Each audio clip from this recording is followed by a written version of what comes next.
गांव में दो दोस्त रहते थे, पाब्लो और ब्रूनो। दोनों बहुत बड़े बड़े सपने देखते थे और उस गांव के सबसे अमीर आदमी बनना चाहते थे। उन्हें बस एक मौके की तलाश थी अमीर बनने के लिए, और एक दिन उन्हें वो मौका मिल भी गया। उस गांव को दो लोगों की जरूरत थी जो पास की नदी से पानी भरकर ला सके।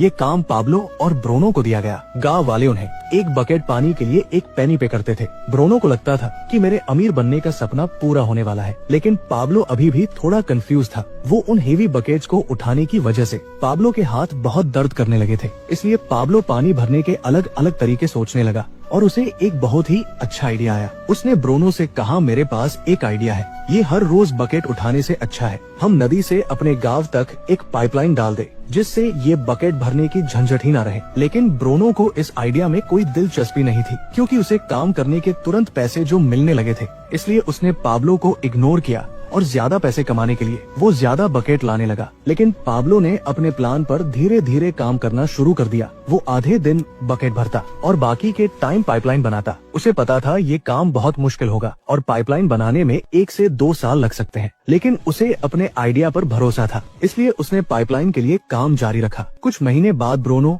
और गांव वालों ने उस पर हंसना शुरू कर दिया, क्योंकि 1-2 महीने में उसका कुछ खास काम नहीं हुआ था। इसलिए गांव वाले उसे पाब्लो द पाइपलाइन मैन कहकर उसका मजाक उड़ाते थे। और दूसरी तरफ बकेट भरने वाले ब्रूनो की इनकम डबल हो चुकी थी। वो एक बड़ा घर खरीद चुका था, उसकी लाइफस्टाइल बदल चुकी थी। ब्रूनो जब वीकेंड्स पर मजे करता तब भी पाब्लो पाइपलाइन के लिए खुदाई का काम करता था। और कुछ ही महीने बाद पाब्लो की आधी पाइपलाइन बन चुकी थी, जिसकी वजह से उसे पानी भरने के लिए अब आधे रास्ते तक ही आना पड़ता था। इससे उसका काफी टाइम बचने लगा और वो पाइपलाइन बनाने में ज्यादा टाइम देने लगा। इधर कुछ महीनों बाद ब्रूनो को रियलाइज हुआ कि रोजाना इतनी बकेट उठाने से उसका शरीर अब पूरी तरह से थक चुका था। अब वो पहले जितना पानी नहीं ला सकता था, जिसकी वजह से वो बहुत परेशान रहने लगा। और इस तरह महीने गुजरते गए, पर पाब्लो ने अपनी पाइपलाइन पर काम जारी रखा और देखते ही देखते कुछ ही साल में पाब्लो ने पाइपलाइन कंप्लीट कर ली। अब वो बकेट उठाने की जगह पाइपलाइन से गांव वालों को 24 घंटे 7 दिन फ्रेश पानी देता था, जिससे पाब्लो पहले से बहुत ज्यादा कमाने लगा था। अब सिचुएशन ऐसी हो गई थी कि अगर पाब्लो काम नहीं भी करता,